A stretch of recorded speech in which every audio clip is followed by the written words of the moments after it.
बिस्मिल्लाहिर्रहमानिर्रहीम। अस्सलाम वालेकुम। I hope you all are fine. अच्छा जी, आज का जो हमारा टॉपिक है वो टाइप्स ऑफ साइकोलॉजिकल टेस्ट भी है।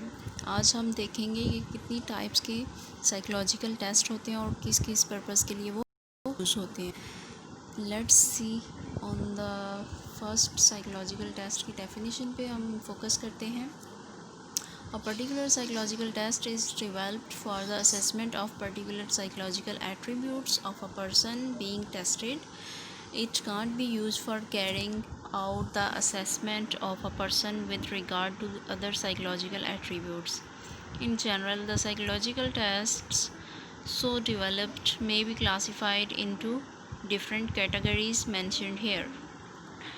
बेसिकली जो साइकोलॉजिकल टेस्ट होते हैं वो किस चीज़ के लिए डेवलप किए जाते हैं, ताकि हम किसी भी पर्सन को उसके बिहेवियर्स को, उसके एट्रीब्यूट्स को चेक कर सकें, उसकी पर्सनालिटी, उसके आईक्यू लेवल को, उसकी जो डिफरेंट बिहेवियर्स हैं, इमोशनल बिहेवियर, आईक्यू लेवल, उनके क्लिनिकल सेटिंग्स में, और उनकी जो एप्टीट्यूड टेस्ट हैं, डिफरेंट टाइप ऑफ उनके जो पर्सनालिटी के ट्रेट्स हैं या एट्रीब्यूट्स हैं, उनको मेजर किया जाता है, ठीक है, थ्रू साइकोलॉजिकल टेस्टिंग। ओके जी, तो सबसे पहले हम देखते हैं कि अचीवमेंट टेस्ट क्या है। अचीवमेंट टेस्ट में हम बात करेंगे कि achievement test are basically used in assessing what a person has achieved, acquired और लर्नड।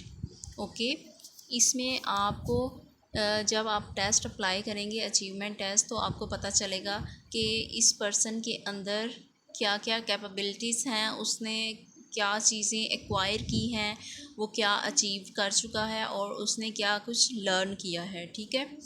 तो अचीवमेंट टेस्ट में हम इन सारी बातों को चेक कर सकते हैं, उनको मेजर कर सकते हैं।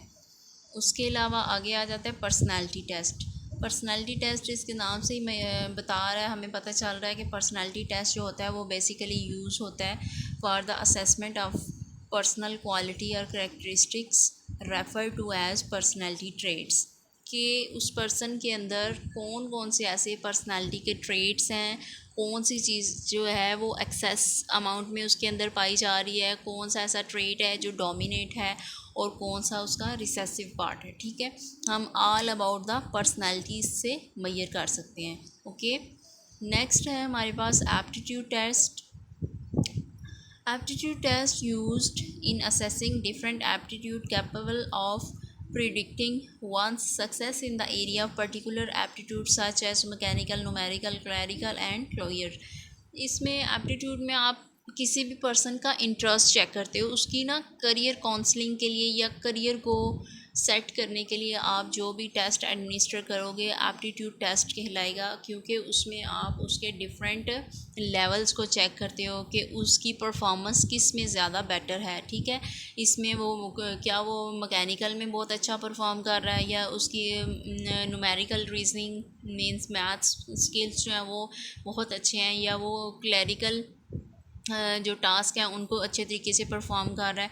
इसी तरह डिफरेंट आगे इसको भी फर्दर बहुत सारे टाइप्स में डिवाइड किया गया है, तो वो टाइप्स हम बाद में डिटेल में करेंगे, लेकिन अभी आपको जस्ट इनकी टाइप्स के बारे में मैं बता रही हूँ कि आप इनकी टाइप्स देखें। फिर मैं आपको एक इसके अलावा चेक लिस्ट भी दूँगी कि जिसमें सारे टेस्ट होंगे और उनका टाइम पीरियड होगा कि वो किस टाइम ड्यूरेशन में किस एज रेंज के ग्रुप्स के लोगों के ऊपर एडमिनिस्टर किया जाता है। वो पूरी ओवरऑल एक लिस्ट मेरे पास मौजूद है, वो मैं आपको भी सेंड कर देती हूँ, आपसे शेयर करूँगी और आपने उसको स्टडी करना है, ठीक है।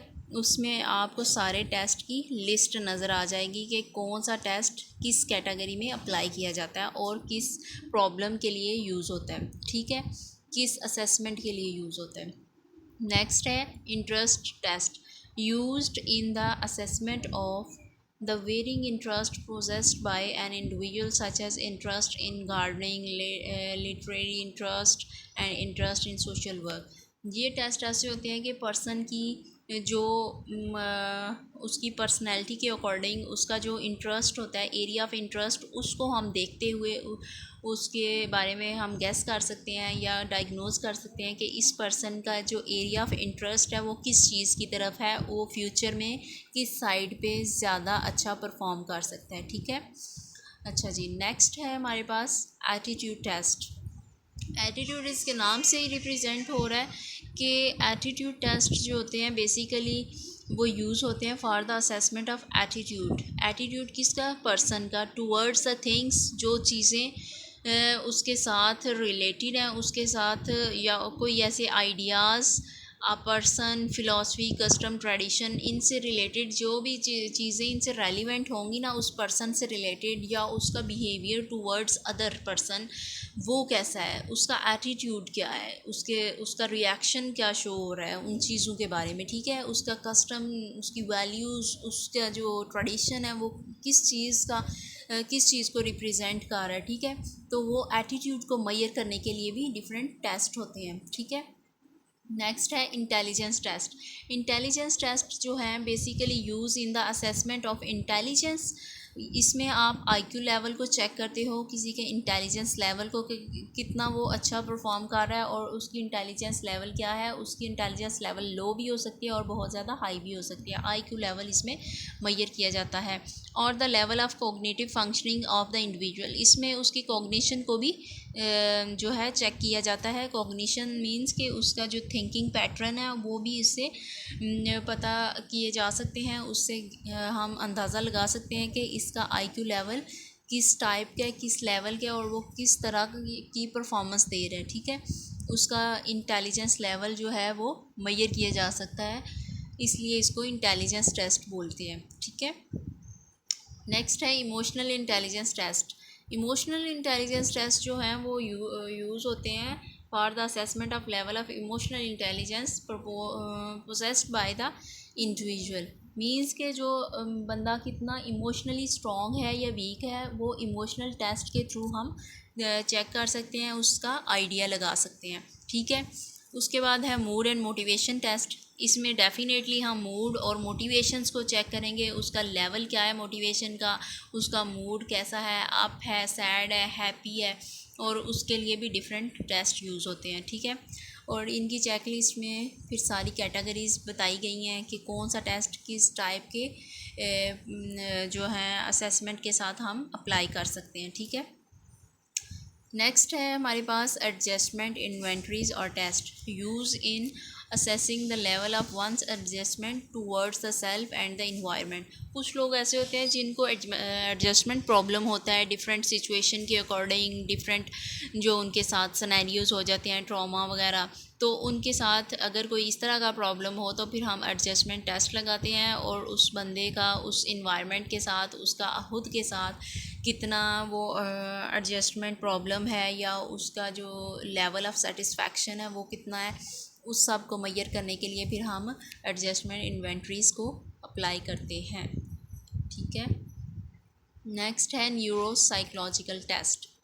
ये टेस्ट बेस होते हैं कॉग्निटिव फंक्शनिंग पे। इसमें हम पता कर सकते हैं या आइडिया लगा सकते हैं या असेस कर सकते हैं कि कोई भी न्यूरोलॉजिकल फंक्शनिंग जो उसके ब्रेन से रिलेटेड, न्यूरॉन से रिलेटेड डेफिसिट्स आ गए हैं या कोई डैमेजिंग हो गई है किसी ट्रॉमा में, एक्सीडेंट में, या कोई भी फ्रैक्चरिंग हो गई है, उसको किसी वजह से उसकी जो फंक्शनिंग है वो डिस्टर्ब है या इंजर्ड हो गया है, तो उस पर्सन को हम फिर इस टेस्ट के थ्रू मेजर कर सकते हैं। इसीलिए इसका नाम भी न्यूरो साइकोलॉजिकल टेस्ट रखा गया है, ताकि हम उसकी एबिलिटी को देख सकें, ability to think, speak and reason. इसमें सारी की सारी ये चीज़ें मेजर होती हैं। That may result from some sort of brain damage, क्या कि कोई भी ब्रेन डैमेज हो गया है या कोई इंजरी हो गया है, स्ट्रोक हो गया है, उस वजह से अगर उसकी कोई ब्रेन फंक्शनिंग डिस्टर्ब है, कोई ट्रॉमा हो गया है, उसमें एमआरआई वगैरह यूज़ करके हम ब्रेन इमेजिंग वगैरह को चेक करके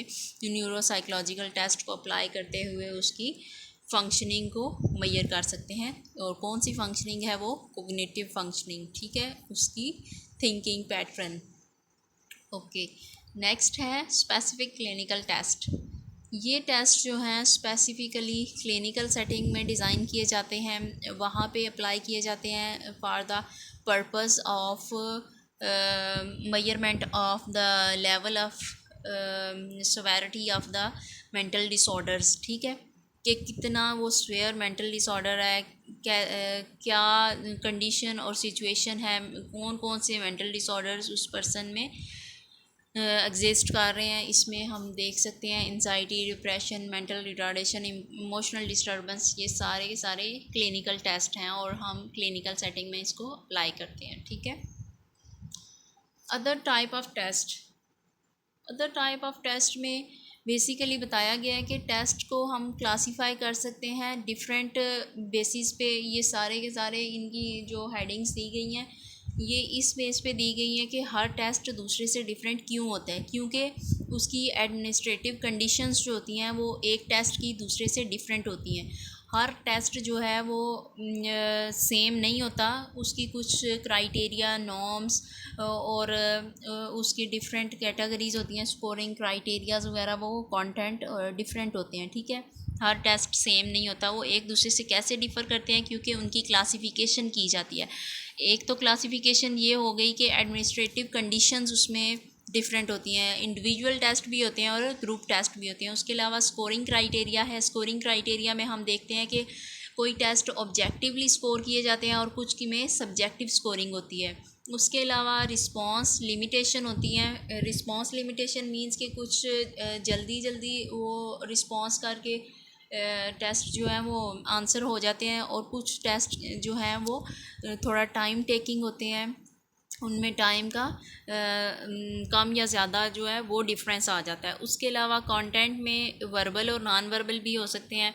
कुछ टेस्ट जो हैं वो वर्बली एडमिनिस्टर किए जाते हैं और कुछ टेस्ट जो हैं वो नॉन वर्बल होते हैं। ठीक है, उसके अलावा नॉन वर्बल में साइन लैंग्वेज वगैरह यूज़ कर सकते हैं और वर्बल जो है वो आप ओरल मतलब बाय माउथ या आप कोई भी जो है वो टेस्ट इंस्ट्रूमेंट यूज़ करके, टूल्स यूज़ करके उसको एक्सप्लेन कर सकते हो, गाइड कर सकते हो, इंस्ट्रक्ट कर सकते हो। ठीक है, इसलिए ये बताया गया है कि इसका कंटेंट डिफरेंट होने की वजह से एक टेस्ट दूसरे से वेरी करता है या चेंज होता है। उसके बाद है response mode. Mode of response इसलिए उन्होंने दिया है ताकि आप उसको डिफ्रेंशिएट कर सकें। एक टेस्ट जो होगा वो परफॉर्मेंस बेस होगा और मतलब कि उसको प्रैक्टिकली परफॉर्म करके उसका बताया जाएगा और फिर वो टेस्ट टेकर पहले उसको परफॉर्म करेगा। उसके बाद वो जो टेस्ट गिवर होगा या टेस्ट देने वाला बंदा है जिस पे अप्लाई किया जा रहा है वो फिर उसको उस तरह परफॉर्म करके बताएगा। ठीक है, उस तरह हम मेजर कर सकते हैं। उसके अलावा पेपर पेंसिल टेस्ट होता है, मींस के एक परफॉर्मेंस हो गया और दूसरा पेपर के थ्रू हम ले सकते हैं पेपर पेंसिल टेस्ट।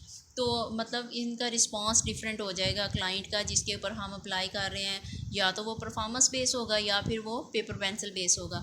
इसके अलावा पर्पज़ क्या है, पर्पज़ में आ जाता है प्रपोज इसलिए होता है कि उसमें हम सैम्पल और साइंस यूज़ करते हैं। ठीक है, सैम्पल और साइंस मींस कि कुछ उसका सैम्पल किसी टेस्ट का, एक टेस्ट का दूसरे के साथ मैच नहीं कर रहा होता, वेरी करता है, क्योंकि हम डिफरेंट पॉपुलेशन पे उसको अप्लाई करते हैं और उनके साइंस भी डिफरेंट होते हैं। एक्सटेंड ऑफ स्टैंडर्डाइजेशन मतलब कि स्टैंडर्डाइजेशन जो है वो हर टेस्ट की डिफरेंट होती है। कुछ टीचर मेड होते हैं और कुछ जो हैं वो प्योरली स्टैंडर्डाइज टेस्ट होते हैं। तो ये था हमारा आज का लेक्चर। आई होप कि आपको मेन जो टेस्ट की टाइप्स हैं उनकी समझ आ गई है और अगर आपको कोई डिफ़िकल्टी है तो आप मुझसे कंसल्ट कर सकते हैं। इंशाल्लाह ज़ूम मीटिंग में हम डिस्कस करेंगे और तब तक के लिए मैं आपसे इजाज़त चाहती हूँ। अल्लाह हाफ़िज़।